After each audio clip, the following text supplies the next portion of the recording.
Chapter चालू करणार आहोत की ज्याचं नाव आहे situation reaction test. Situation reaction test याच्यामध्ये आपल्याला एक्झाम्पल कोणत्या प्रकारचे असतात.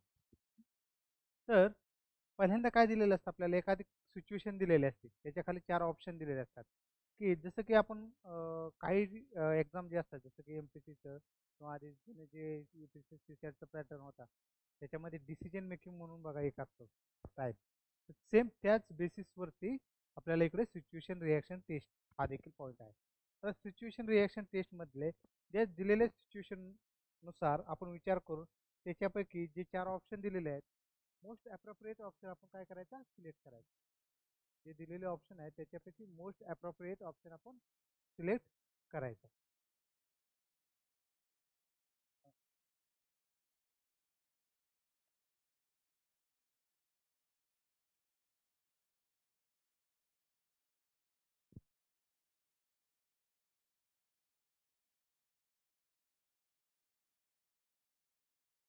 ओके, बघा आता इथे काय दिलेलं आहे, your classmate who got you in a fix recently with a teacher has met with an accident. म्हणजे एक तुमचा क्लासमेट आहे की ज्याचं टीचर संग काय you who got you in a fix recently with teacher he has met with an accident, त्याचा accident झालेला आहे. तर तुम्ही काय करताल? हं? तर तुम्ही काय करताल, तर पहिलं आहे बघा carry on with life unaffected. म्हणजे की जसं काही घडलंच नाही असं तुम्ही तुमची दैनंदिन जी क्रिया असेल तर ती चालू ठेवताल. हा एक ऑप्शन दिलाय. दुसरा आहे की feel that God thought him or her a lesson. तर तुम्ही असं समजताल की त्याला किंवा त्या व्यक्तीला, त्याला किंवा तिला देवानं एक धडा शिकवला. हा एक ऑप्शन दिलेला आहे. तिसरा, decide to visit him or her in a hospital. मग तुम्ही काय म्हणताल की तुम्ही काय करताल, त्याला किंवा तिला हॉस्पिटलला जाऊन भेटचाल. चौथा ऑप्शन आहे tell others that this is the way one suffer for making other suffer. म्हणजे दुसऱ्याला सांगताल की एखाद्याला जर तुम्ही त्रास दिला तर तुम्ही देखील असंच त्रास होईल. तर त्याच्यामधले हो का हे दोन ऑप्शन तर तुम्ही डायरेक्ट एलिमिनेट करू शकता की carry on life with unaffected. म्हणजे त्याच्यामुळं तुम्हाला असं म्हणजे असं समजतं की तुमच्याकडे सिम्पॅथी किंवा एम्पॅथी, कम्पॅशन ह्या नावाच्या गोष्टी नाहीत. म्हणजे तुम्हाला दुसऱ्याबद्दल काही दया नाही. जर एखाद्यानं आपलं वाईट जर केलेलं असेल तर आपण नेहमी त्याच्याबद्दल एक सिम्पॅथेटिक व्ह्यू ठेवलेला पाहिजे आपण. दुसरं काय, आता हा एक ऑप्शन तुम्ही एलिमिनेट करू शकता sir. Tell others that this is the way one suffer for making others suffer. म्हणजे तुम्ही दुसऱ्याला सांगताल की बाबा या पद्धतीनं तुम्हाला दुसऱ्याला त्रास दिल्यानंतर तुम्हाला देखील त्रास होतो. आता याच्यामध्ये तुम्ही बेस्ट ऑप्शन काय चूज करू शकताल की हा देखील तुम्ही एलिमिनेट करू शकता की तुम्ही असं समजताल की देवानं त्याला शिक्षा दिली. म्हणून आपला आन्सर काय असणार आहे, decide to visit him or her in the hospital. म्हणजे त्याला किंवा तिला तुम्ही हॉस्पिटलला जाऊन भेटताल. हा सगळ्यात बेस्ट ऑप्शन आहे. म्हणजे किती जरी वाईट जरी असेल, आपल्या मनामध्ये राग असेल, तर अशा क्रिटिकल कंडिशनमध्ये आपण त्याच्या सोबतीला उभं राहणं हे आपलं प्रायमरी ड्युटी आहे. किंवा आपण त्याला म्हणतो ना एक सोशल सोशल आपण रूल म्हणतो ना, सोशल रूल, सोशल ऑर्डर, तर त्या पद्धतीनं ऑप्शन झाला. ओके, नेक्स्ट बघा. After a purchase, the shopkeeper returns 100 extra to you. You will, म्हणजे तुम्ही गेलेला एका दुकानामध्ये, तर शॉपकीपरनं म्हणजे तुम्ही काही खरेदी केलं त्याच्यानंतर शॉपकीपरनं काय केलेलं आहे, तुम्हाला 100 रुपये एक्स्ट्रा दिलेले आहे. फॉर एक्झाम्पल तुम्ही 500 रुपये दिलेले आहेत, 200 रुपयाचं खरेदी केलेलं आहे आणि शॉपकीपरनं तुम्हाला 400 रुपये रिटर्न दिलं. म्हणजे तुम्हाला काय झाले, 300 द्यायचे होते त्याच्याऐवजी किती झाले, 400 झाले. म्हणजे काय झालं, आपलं 100 रुपये तुम्हाला एक्स्ट्रा आले. तर तुम्ही काय करताल, पहिला ऑप्शन दिलेला आहे बघा, treat your friends to lunch. म्हणजे तुम्ही तुमच्या मित्राला काय करताल, आता 100 रुपये आलेले आहेत, आपण त्याची पार्टी करू. हा एक ऑप्शन आहे. दुसरा, offer 20 at a temple and प्रे फॉर मोर सच इन्स्टन्सेस. म्हणजे तुम्ही त्या 100 जे दिलेले आहेत त्याच्यातले 20 रुपये देवाला ठेवताल आणि म्हणताल की या अशा जास्तीत जास्त घटना घडू दे. तिसरा ऑप्शन आहे by another and hope you will give अनादर 100 एक्स्ट्रा. म्हणजे तुम्ही काय अशा आशेनं अ, अजून काही खरेदी करताल की तो व्यक्ती तुम्हाला 100 रुपये एक्स्ट्रा भेटेल. चौथा ऑप्शन आहे return the extra money to the shopkeeper. म्हणजे जे एक्स्ट्रा मनी आलेले आहेत ते शॉपकीपरला तुम्ही रिटर्न करता. ओके. तर हा बेस्ट ऑप्शन आहे आपला return the extra money to the shopkeeper.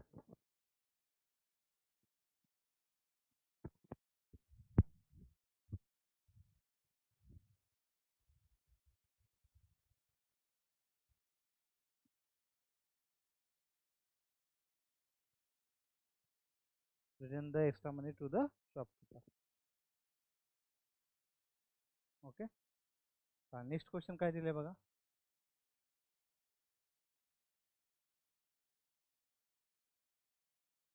Your friend has lost his or her purse with your important documents in it. म्हणजे तुमच्या एका मित्रानं काय केलेलं आहे, तुमचे पर्स किंवा डॉक्युमेंट हरवलेले आहे की ज्याच्यामध्ये खूप महत्त्वाचे डॉक्युमेंट होते. तर तुम्ही काय करताल, पहिलं feel angry but do not react as anyone can mistake. तर तुम्हाला राग येईल, परंतु काय करताल, रिॲक्ट करणार नाही. कारण की तुम्ही असं समजताल की प्रत्येकजण म्हणजे मिस्टेक कोणाकडून होऊ शकते. आज त्याच्याकडून झाले, उद्या आपल्याकडून स्वतःकडून देखील होऊ शकते. हा एक पहिला ऑप्शन. दुसरा, feel angry and ask him or her to replace duplicate the document. म्हणजे तुम्हाला राग पण येईल आणि त्याला काय म्हणताल की रिप्लेस किंवा त्याचे जे डॉक्युमेंट हरवले त्याचे डुप्लिकेट मला करून दे. तिसरा ऑप्शन आहे understand the situation and tell him or her that it's okay and not to worry about it. सिच्युएशनला तुम्ही समजताल आणि त्याला काय म्हणताल, इट्स ओके बाबा, त्याची काय जास्त काळजी करू नको. चौथा आहे blame him or her for being careless and stop talking to him or her. तुम्ही काय म्हणताल की बाबा त्याला एक निष्काळजी माणूस म्हणून त्याला दोष द्यायचा आणि त्याच्याशी संबंध तोडून टाकतात. तर त्याच्यातला बेस्ट ऑप्शन काय आहे हा, understand the situation and tell him or her that it's okay and not to worry about it. It's okay not to worry about it. Okay.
Next. हा काय क्वेश्चन दिलेला आहे, युअर बॉयफ्रेंड किंवा girlfriend has got a new job and is too busy. You feel neglected. म्हणजे तुमचा boyfriend किंवा girlfriend आहे, त्याला एक नवीन जॉब भेटलेला आहे आणि तुम्हाला असं जाणवते की तुमच्याकडे दुर्लक्ष होते आणि तो आता नवीन जॉब असल्यामुळे तो कामामध्ये बिझी आहे. तर अशा वेळेस तुम्हाला चार ऑप्शन दिलेले आहेत. पहिला ऑप्शन दिलेला आहे तुम्हाला, you develop an uncaring attitude towards him or her. तुम्ही काय म्हणताल की बाबा चला जाऊ द्या, त्याला वेळ नाही आपल्याला भेटायला तर आपण देखील त्याची काळजी करायची नाही. अशा पद्धतीनं अनकेअरिंग ॲटिट्यूड म्हणजे त्याची काळजीच करायची नाही, हे ॲटिट्यूड तुम्ही डेव्हलप करतात. त्याच्यानंतर you indulge in a self pity and find fault with your self. तुम्ही काय म्हणताल की बाबा तुम्ही स्वतःचं हे करत बसताल, निरीक्षण करत बसताल आणि आपल्या याच्यामध्ये काही चुका आहेत का, की नाहीत, ते तुम्ही शोधताल. पुढचं काय दिलं, you decide you cannot adjust and therefore think of separation. तुम्ही काय म्हणताल की बाबा आता आपलं तर याचं जुळणार नाही, मग त्याच्यापेक्षा आपण काय करू, एक विभक्त झालेलं ते परवडेल. हा तिसरा ऑप्शन दिलेला आहे. चौथा, you talk and work it out with him or her so that both adjust with time.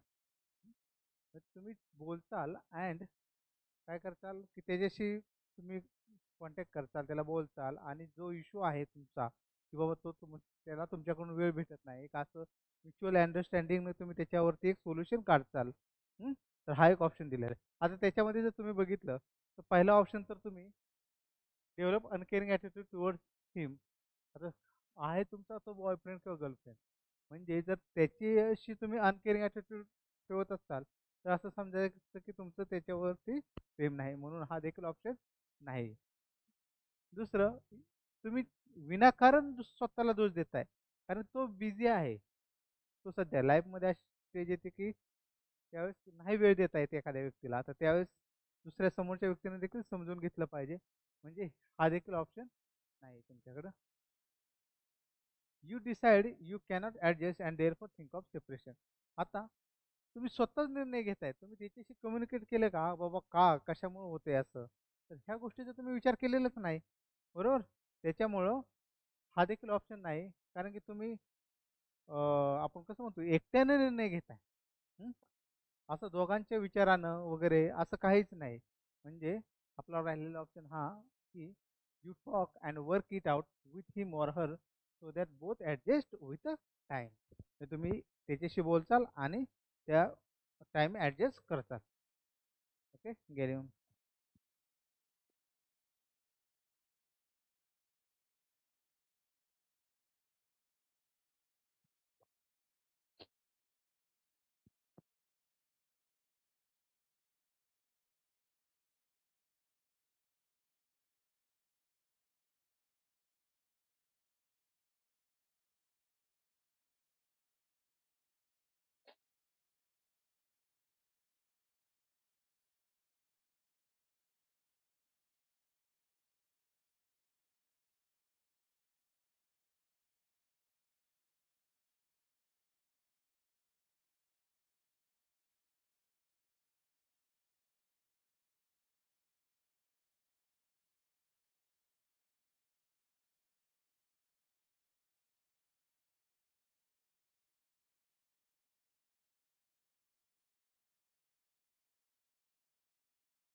हा, पुढचं पुढचं काय ऑप्शन, क्वेश्चन.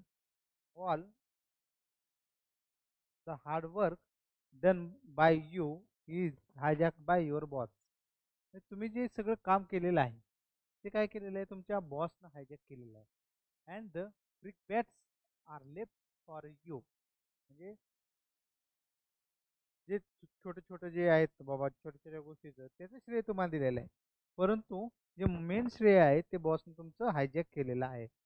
पुढचं काय दिलेलं आहे, leave the job and look for a greener pasture. तुम्ही काय करताल की बाबा जॉब सोडून द्यायचाल आणि एका चांगल्या नवीन संधीची त्या शोधात जाचाल. हा एक दिलेला आहे. ओके. दुसरा दिलेला आहे, learn to make right move at a right time. हे एक शिकचाल की योग्य वेळी एक योग्य चाल खेळायची. तिसरा आहे, start praising your self for all the achievement. म्हणजे तुम्ही स्वतःलाच प्रेज करताल की जे सगळं जे आहे ते आपल्या अचिव्हमेंटमुळे आहे. चौथं, continue as hard work always पे. Continue as hard work always पे. म्हणजे तुम्ही ते कंटिन्यू चालू ठेवताल, कारण की हार्डवर्क कधी ना कधी तुम्हाला पे करतच. हं? तर आता बघा आपल्याला काय करायचं आहे, पहिला तर जॉब सोडणं हा काय ऑप्शन नाही, कारण की तुम्ही मग त्या सिच्युएशनला फेस न करता किंवा तुम्ही तुमच्यामध्ये इम्प्रूव्हमेंट न करता तुम्ही डायरेक्ट जॉब सोडून देताय.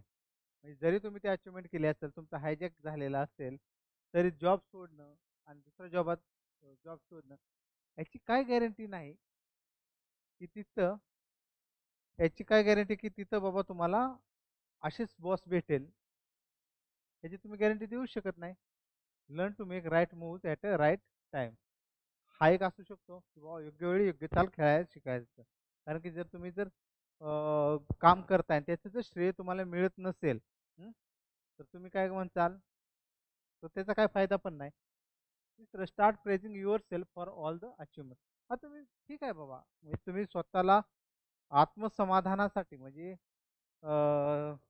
आत्मसमाधान होण्यासाठी तुम्ही काय काय म्हणताल की बाबा हे जे सगळे जे काम झालेलं आहे ते काय झालेलं आहे माझे स्वतःचं मी केलेलं आहे त्याच्यामुळं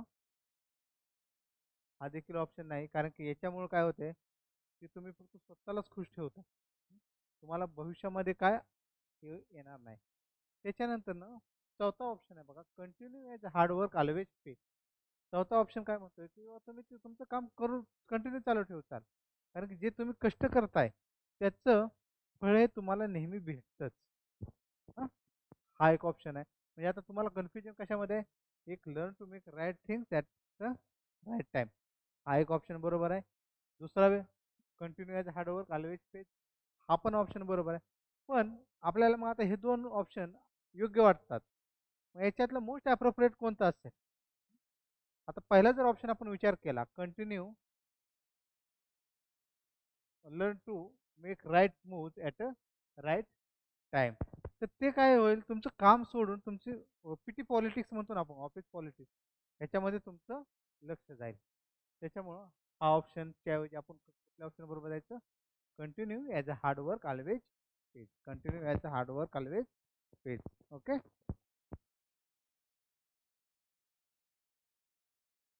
गेले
your friend has not invited you to his marriage party you will म्हणजे तुमच्या मित्रानं काय केलेलं आहे त्याची एक मॅरेज पार्टी आहे त्याच्यासाठी तुम्हाला बोलवलेलं नाही मग तुम्ही काय करताल हा एक ऑप्शन आहे आपल्यापाशी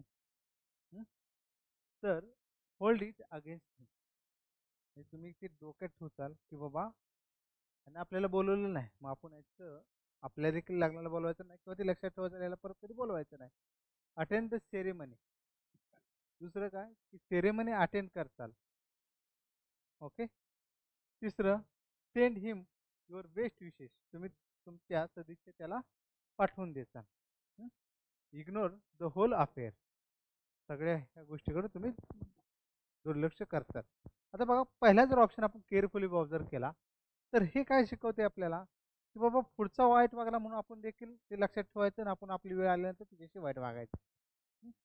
कदाचित असं असू शकतं किंवा तो मित्र विसरून राहिला असू विसरला असू शकतो किंवा काहीतरी तर हा देखील ऑप्शन नाही दुसरं अटेंड द सेरेमनी आता सेरेमनी अटेंड करणं हे देखील चुकीचं आहे कारण की जर त्यानं मुद्दाम म्हणून बोलवलेलं नाही आपल्याला तर आपण देखील आपला सेल्फ रिस्पेक्ट जपला पाहिजे ना तो सेल्फ रिस्पेक्ट जपण्यासाठी हा देखील ऑप्शन तुमचा कॅन्सल झाला तिसरा ऑप्शन आहे तर सेंड हिम युअर बेस्ट विशेष तुम्ही काय करायचे की तुम्हाला तुमच्या सदिच्छा त्याला द्यायच्या हा ऑप्शन आहे चौथा काय इग्नोर द होल अफेअर हे दोन ऑप्शन आहेत बघा इग्नोर द म्हणजे त्या पूर्ण गोष्टीकडेच तुम्ही दुर्लक्ष करायचं हा एक आहे तर त्याच्यापैकी हा ऑप्शन बेस्ट आहे कारण की सेंड हिम युअर बेस्ट विशेस म्हणजे तुम्ही तुमच्या सदिच्छा त्याला देऊन टाकायच्या ओके घरी एवढं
क्वेश्चन काय,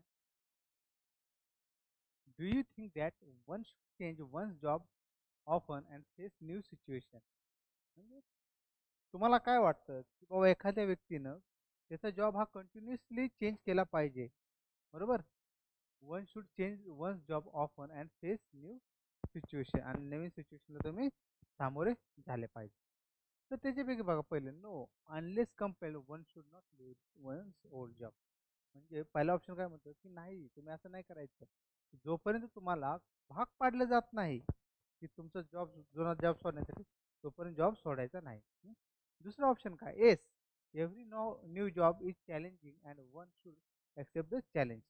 दुसरं काय म्हणजे, हो तुम्ही असं केलं पाहिजे, कारण की प्रत्येक नवीन जॉब काय असेल तुमच्यासाठी एक नवीन नवीन आव्हानं घेऊन येणार असेल. त्या आव्हानं तुम्ही ॲक्सेप्ट केली पाहिजे. तिसरा option, no as it takes time to get adjust. असं नाही केलं पाहिजे कारण की ॲडजस्ट होण्यासाठी वेळ लागतो. चौथं, no as a new situation may not suit one. चौथा काय की नाही, असं नाही झालं पाहिजे कारण नवीन सिच्युएशन तुम्हाला सूट होईल याची गॅरंटी नाही. तर पहिला ऑप्शन तर तुम्ही एलिमिनेट करू शकता, कारण की तुम्हाला जर एखादी नवीन चांगली अपॉर्च्युनिटी आली तर का नाही घ्यायची तुम्ही? म्हणजे जोपर्यंत तुम्हाला जुन्या ठिकाणावरून तुम्हाला सोडण्यासाठी भाग केलं जात नाही, तोपर्यंत तुम्ही जर वेट करत असाल, हं, तर तुम्हाला जे नवीन नवीन अपॉर्च्युनिटी ते तुम्ही गमवून बसताल. दुसरं, yes every new job is challenging and one should accept the challenge. बरोबर आहे? तर हे एक आहे option, no as it takes time to adjust. हा देखील नाही कारण की तुम्ही फ्लेक्झिबिलिटी ठेवली पाहिजे. आणि हा देखील ऑप्शन येत नाही कारण की तुम्हाला दिलेल्या असलेल्या कंडिशनला तुम्हाला जुळवून घेतलंच पाहिजे. आता हे बरोबर आहे त्यांचं म्हणणं की बाबा एखाद्या नवीन ठिकाणी गेलेले तुम्हाला सिच्युएशन हे होणार नाही, हँडल होणार नाही. पण असे करण्यापेक्षा तुम्ही काय, तुम्ही फ्लेक्झिबल राहिलं पाहिजे. जशी एन्व्हायरमेंट असेल तसं तुम्हाला ते ॲडजस्ट झालं पाहिजे. ॲडॅप्टेबिलिटी तुमची वाढवली पाहिजे.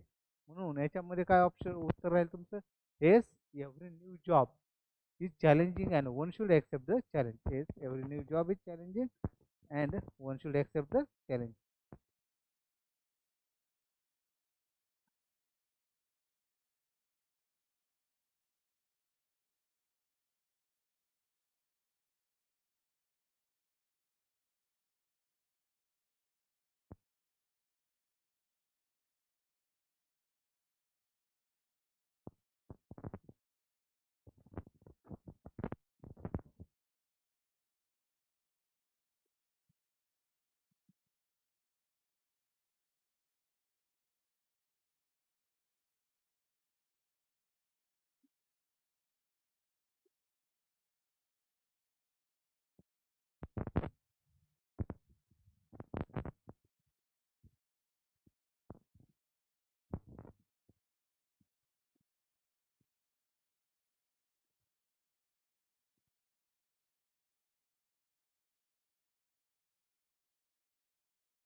बघ, नेक्स्ट क्वेश्चन काय दिले आपल्याला.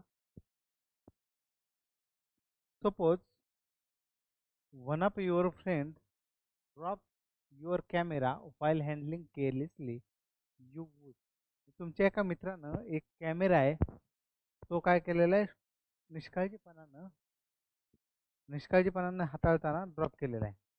पहिलं काय म्हणताल, ask him to buy a new camera and replace it. तुम्ही काय म्हणताल की त्याला, मला बाबा तू माझ्याकडनं, तू कॅमेरा हे झालेला आहे तर मला काय नवीन कॅमेरा घेऊन दे. ओके. दुसरं, never keep any connection with him. दुसरं काय काय झालं की त्याच्याशी डायरेक्ट संबंध तोडून टाकतात. तिसरा ऑप्शन दिलेला आहे, बी व्हेरी मच अनॉइड. तुम्ही जास्त असं रागताल, चिडचिड करताल. तिसरा, tell him to be careful while handling such delicate thing. म्हणजे तुम्हाला काय केलेलं असेल की बाबा अशा काही जे नाजूक वस्तू असतील ते हँडल करताना तुम्ही काळजी घ्या असं त्याला सांगतात. पहिला ऑप्शन काय, तर ask him to buy a new camera and replace it. जरा थोड्या वेळ हे होल्ड करू आपण. Never keep any connection with him. हा तर ऑप्शन नाही, कारण तुम्ही एखाद्या कॅमेऱ्यासाठी जर तुम्ही मित्र हे करत असाल तर आयुष्यामध्ये अशा कितीतरी चुका होत्या, कुणा कोणाला सोडून देणार. तिसरं, बी व्हेरी मच अनॉइड. म्हणजे काय होईल, तुम्हाला चिडचिड करताल. हा देखील ऑप्शन नाही. चौथं काय, tell him to be careful while handling such delicate thing. आता ही एक गोष्ट आहे बाबा, तुम्ही एक सांगू शकता की बाबा अशा ज्या गोष्टी असतात, कारण त्यानं केअरलेसली हे केलेलं आहे. त्यानं काय केलेलं आहे, केअरलेसली हँडल करताना ते आपला कॅमेरा जो आहे तो त्याला डॅमेज झालेला आहे किंवा ड्रॉप झालेला आहे. तर ही एक आहे. आणि पहिलं बघा, ask him to buy new camera and replace it. आता तुम्ही त्याला म्हणू शकता, पण ते म्हणणं योग्य नाही. म्हणू शकता त्याला तुम्ही की बाबा माझा कॅमेरा तू फोडलेला डॅमेज केलेला आहे, तू मला काय कर, एक नवीन कॅमेरा घेऊन घे. हां, तुम्ही म्हणू शकता, परंतु ते योग्य नाही. म्हणून आपला ऑप्शन काय येणार आहे, tell him to be careful while handling such delicate thing. Tell him to be careful while handling such delicate thing. अशा ज्या गोष्टी आहेत ते हँडल करताना काळजी घ्या म्हणून सांगतात.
काय नवीन, you are interviewed for a new job, which of the following question is most important to you. म्हणजे तुम्ही एका इंटरव्ह्यूसाठी गेलेला आहे, तर त्याच्यापैकी तुम्हाला कोणता महत्त्वाचा जॉब क्वेश्चन असेल हे चार दिलेल्या क्वेश्चनपैकी. पहिला आहे अपॉर्च्युनिटी फॉर प्रमोशन, म्हणजे तुम्हाला प्रमोशनची काय संधी आहे, हा एक ऑप्शन झाला. दुसरा, रिम्युनरेशन यू विल बी पेड, म्हणजे तुम्ही रिम्युनरेशन काय पेड करताल, म्हणजे तुम्हाला पेमेंट किती असेल. आता हे तर गोष्ट महत्त्वाचीच आहे. तिसरा, scope to develop your ideas and use them to improve working of the organisation. तिसरं काय आहे की तुम्हाला तुमच्या आयडिया ज्या आहेत, संकल्पना वगैरे, तर त्या डेव्हलप करण्यासाठी तुम्हाला स्कोप किती आहे, आणि त्या आयडिया तुम्ही त्या ऑर्गनायझेशनमध्ये डेव्हलप करण्यासाठी काय केल्या पाहिजेत, यूज केल्या पाहिजेत किंवा करू शकला पाहिजेत. चौथा आहे, all above are equally important. तर आता बघा, रिम्युनरेशन बी पाहिजे, बरोबर, कारण घर चालवायचं म्हणजे त्यासाठी पैसा देखील लागतो. अपॉर्च्युनिटी फॉर प्रमोशन, दुसरं काय, तर प्रमोशनसाठी काय तुम्हाला पाहिजे, अपॉर्च्युनिटी देखील पाहिजे. ओके, तर आपलं काय आन्सर असणार आहे, all the above are equally important. All the above are equally important.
चला नेक्स्ट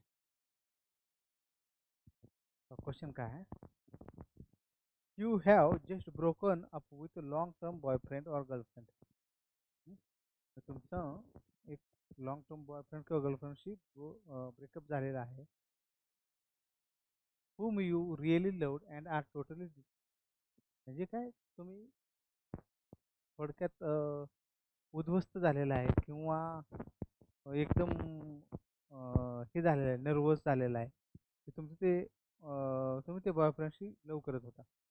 मग पहिलं काय, क्राय ओव्हर इट अलोन, तुम्ही एकटंच रडचाल. दुसरं काय, रिसॉर्ट टू ॲडिक्टिव्स, दुसरं आहे नशा पाणी करचाल. तिसरं आहे share your sorrow with someone, तुम्ही तुमचं दुःख कोणाला तरी सांगताल. चौथं आहे try to forget about it by going out with a friend, तुम्ही तुमच्या मित्रांबरोबर बाहेर जाऊन तुम्ही ते विसरण्याचा प्रयत्न करता. आता बघा, त्यामध्ये जर पहिले बघितलं आपण काय ओव्हर इट आलं, तर तुम्ही एकटंच रडचाल, तर हा काय ऑप्शन राहणार नाही.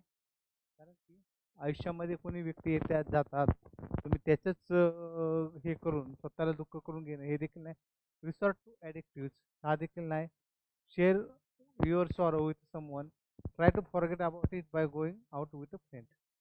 तर ऑप्शन काय, D, try to forget about it by option going about it. आता तुम्ही एखाद्याला शेअर करू शकता, पण एखाद्याला शेअर करणं हे देखील चांगलं आहे, कारण की त्यानं काय होतं की तुमचं जे दुःख आहे ते थोडं हलकं होऊन जातं.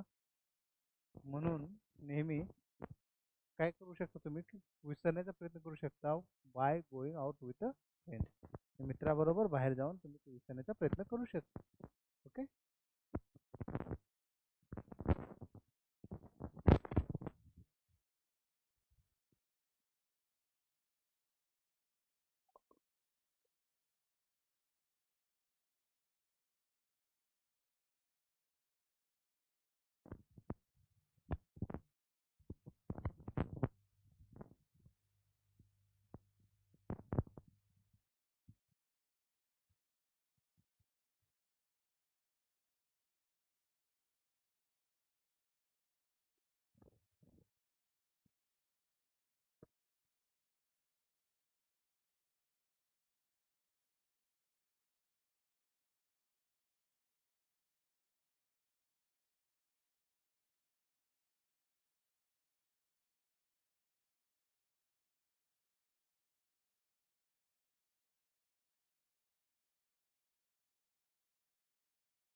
ओके, चला नेक्स्ट.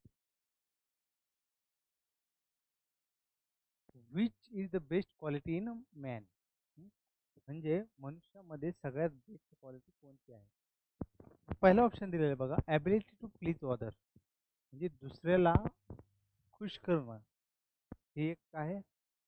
दुसरं आहे ॲबिलिटी टू वर्क हार्ड, म्हणजे जास्त कष्ट करण्याची. तिसरं सिन्सिअरिटी पाहिजे. आणि चौथं टॉक पॉलाइटली, एक शांत ह्यानं बोलणं, हे एक तुम्ही म्हणू शकता. सिन्सिअरली हे एक म्हणू शकता. आणि हार्डवर्क म्हणू शकता. तर त्याच्यामधलं तुम्ही हे तर ऑप्शन डायरेक्ट लिमिट करू शकता, ॲबिलिटी टू प्लीज ऑदर्स. आता ॲबिलिटी टू वर्क हार्ड हा एक ऑप्शन तुम्ही ठेवू शकता. सिन्सिअरिटी देखील पाहिजे, कारण की केअरलेसपणा हे देखील लाईफमध्ये योग्य नाही. तिसरं आहे टॉक पॉलाइटली. पॉलाइटली देखील तुम्ही बोललं पाहिजे. म्हणजे एखाद्या व्यक्तीशी अरोगंट नसला पाहिजे, अरोगंट बिहेवियर नसलं पाहिजे. म्हणून तुम्ही काय याच्यापैकी तुम्ही कोणत्याही याला जाऊ शकता, पण जनरली बेस्ट क्वालिटी विचारेल. बेस्ट क्वालिटी इन मॅन, मनुष्यामध्ये काय पाहिजे. आणि जर तुम्ही पुढच्याला जर पॉलाइटली नम्रपणा असेल, तर तो कधीही चांगला. ते म्हणतात ना, ज्याच्या अंगी नम्रपणा असं काहीतरी ती म्हण आहे बघा. म्हणून आपण त्या ऑप्शन बरोबर जाऊ.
बा नेक्स्ट क्वेश्चन काय, what will you do if you find an aged person who has lost his road orientation. म्हणजे एखादा वयस्कर व्यक्ती आहे आणि तो काय झालेला आहे की रस्ता भटकलेला आहे. हं? तर अशा वेळेस तुम्ही काय करता. पहिलं काय option, avoid the matter totally. म्हणजे त्या पूर्ण मॅटरकडे काय करतात, दुर्लक्ष करतात. कारण काय म्हणतात, आपल्याला काय घेणं देणं आहे, चला आपण आपल्या कामाला. दुसरा आहे help him with some money, म्हणजे काही पैसे देऊन मदत करतात. तिसरा आहे collect the necessary information related to his destination and guide him accurately. म्हणजे काही नेसेसरी इन्फॉर्मेशन त्याच्या जे डेस्टिनेशन आहे, म्हणजे त्यांचं घर कोणतं आहे, काय आहे, तर त्याच्याबद्दल माहिती गोळा करताल आणि त्यांना म्हणताल किंवा तुम्ही अशा अशा पद्धतीने जाऊ शकता. Just show sympathy and give suggestion to contact the nearest police station. Okay. तर बघा आता आपण वन बाय वन इव्हॅल्युएशन करू पहिल्या प्रत्येक ऑप्शन. पहिला ऑप्शन आहे अवॉइड द मॅटर टोटली. तर हा काय ऑप्शन तुमचा असू शकत नाही, कारण की जर तुम्ही मॅटर जर टोटली अवॉइड करत असाल तर तुम्ही एक सोशल पर्सन नाही असं समजलं जातं. सोशल पर्सन म्हणजे कसं, की जो सोसायटीशी काही संबंध ठेवत नाही, ते म्हणतात ना इंट्रोव्हर्ट म्हणू शकतो आपण त्याला. तर तसाच help him with some money. आता त्या व्यक्ती काय झाले, लॉस्ट हिज रोड, तो रस्ता भटकलाय. असं नाही की त्याचं वॉलेट चोरीला गेले किंवा त्याच्याकडे मनी नाही किंवा तो तिथलाच नजदीकचा असेल तर. हं? तर हा देखील ऑप्शन. आता बघा, collect the necessary information related to his destination and guide him accordingly. तुम्ही काय म्हणताल की बाबा त्याला, मला तुमचं डेस्टिनेशन सांगा, त्या डेस्टिनेशननुसार मी तुम्हाला सांगेन की बाबा ते, किंवा इन्फॉर्मेशन तुम्ही कलेक्ट करताल आणि सांगताल की बाबा तुम्ही अशा अशा पद्धतीने जावा. तर हा एक ऑप्शन झाला. दुसरा चौथा काय, just show sympathy and give suggestion to contact the nearest police. आता इथे बघा, हा ऑप्शन काही येऊ शकत नाही. तुम्ही काय करताय, जस्ट शो सिम्पथी म्हणजे फक्त तुम्ही सिम्पथी दर्शवताय, हं, की नावापुरतं, आणि काय म्हणताय की तिथे पोलीस स्टेशनला जा, पोलीस स्टेशनला कॉन्टॅक्ट करा.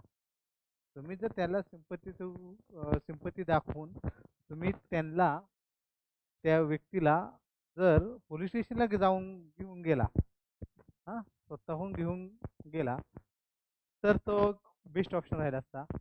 परंतु हा ऑप्शन आता आपला आन्सर आहे.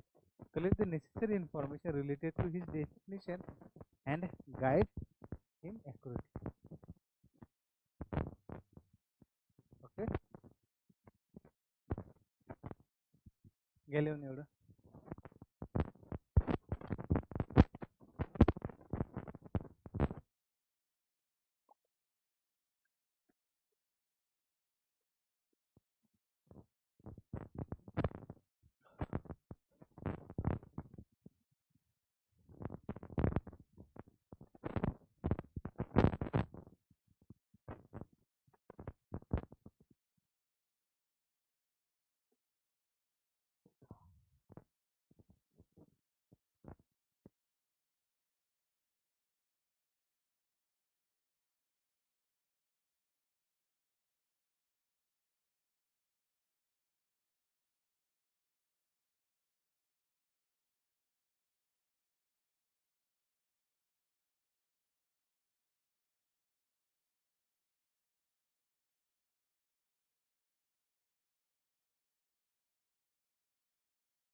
You are passing by a river and you know swimming. Suddenly you hear the cry of drowning child. You would. तर तुम्ही एका नदीच्या किनाऱ्यावरून चाललेला आहे, हं? आणि तुम्ही एक मुलगा बुडत असलेला पाहिलेला आहे किंवा त्या आवाज ऐकलेला आहे, हं? आणि सगळ्यात महत्वाचं काय, येते, मला स्विमिंग येते, ही सगळ्यात महत्वाची गोष्ट आहे. पहिला ऑप्शन आहे काय, dive into the river to save him. म्हणजे तुम्ही काय करता, त्याला वाचवण्यासाठी नदीमध्ये उडी मारता, हा एक ऑप्शन दिले. दुसरं काय दिलंय, wait to see some other person is there to help. तुम्ही वाट पाहत बसताल, एक दुसरा एखादा व्यक्ती येऊन वाट त्याला मदत करेपर्यंत. तिसरं आहे, लुक फॉर प्रोफेशनल ड्रायव्हर. तुम्ही शोधताल की बाबा त्या ह्याच्यामध्ये प्रोफेशनल ड्रायव्हर्स असतात ना, की बाबा जे लाईफ सेवर थोडक्यात आपण त्याला लाईफ सेवर पण म्हणू शकतो, त्यांना शोधतात. चौथा एक कन्सल्ट द चाइल्ड पॅरेंट, म्हणजे चाइल्डचे पेरेंट आहेत त्यांना काय करताल तुम्ही सांत्वन देता. तर बघा पहिला ऑप्शन फ्लड, दुसरा ऑप्शन काय दिलेला आहे, wait to see if some other person is there to help, म्हणजे दुसरा व्यक्ती करतोय का नाही मदत, ह्याची वाट पाहतात. तर हा देखील ऑप्शन नाही, कारण की तुम्हाला तर ऑलरेडी येते ना, तुम्ही डायरेक्ट उडी मारून वाचवू शकता.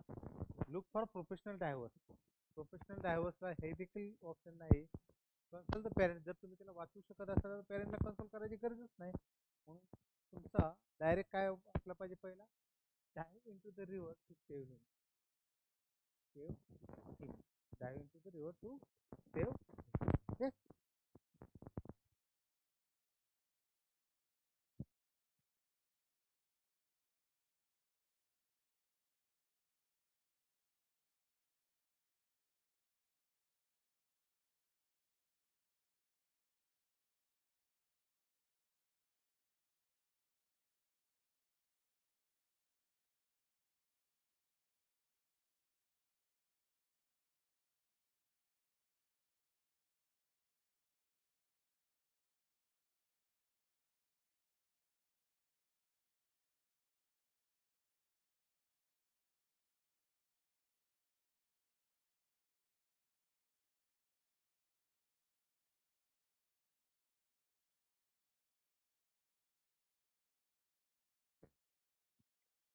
ओके, चला लास्ट नेक्स्ट.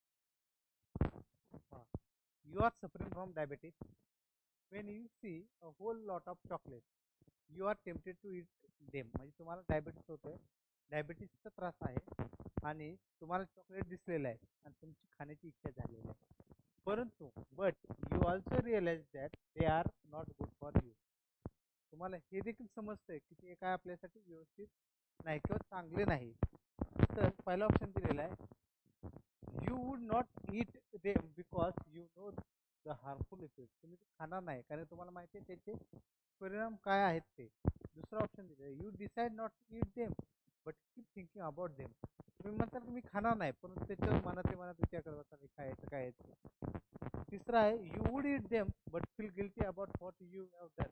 तुम्ही त्याला खाचाल परंतु काय करताल, गिल्टी स्वतःला समजताल की तुम्ही काय केलं.